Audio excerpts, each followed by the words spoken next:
Prime Minister Benjamin Netanyahu says Israel will also retaliate against Iran, which he describes as the Houthis' terror masters.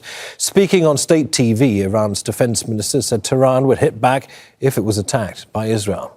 If we are attacked or if war is imposed on us, we will respond forcefully and attack their interests and military bases without any restrictions. We have no animosity towards neighboring countries. They are our brothers, but American bases will be our targets.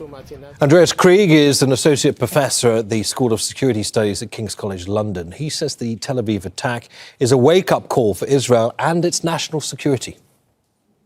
This is an absolutely shocking image. I mean, this video of a falling projectile very close to the main tower of Ben Gurion Airport. Shocking images for Israelis. That was always for Israel. They always knew that would be a game changer if ever a missile was to hit Ben Gurion Airport. This is the gateway for Israel to the world and also the gateway to get in and out of Israel. So having seen these images, and obviously this could have been a lot worse with a lot more casualties, and yes, the outer perimeter was hit with limited casualties, but it still kind of really hits right at the core, at the spine of Israeli resilience. So for Israel, this is certainly a shock, particularly shocking considering that I think there was a kind of a sense of security that ending the war with Hezbollah, or at least having a ceasefire with Hezbollah and some sort of, control over what's going on in Gaza, there was a belief that at least people living within Israel would be safe. And now what we've seen is that several layers of air defense failed. We don't necessarily know yet why. I mean, there's a couple of discussions about whether the projectile that was fired from the Houthis is a very new projectile. The Israelis have denied this. They said this is the same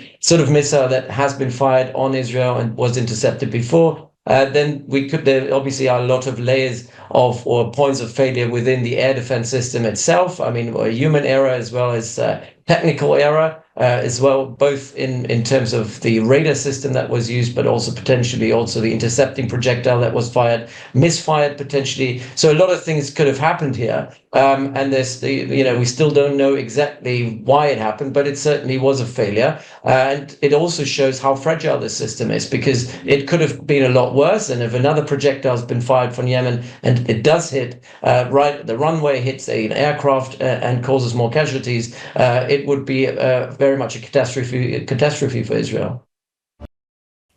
Make sure to subscribe to our channel to get the latest news from Al Jazeera.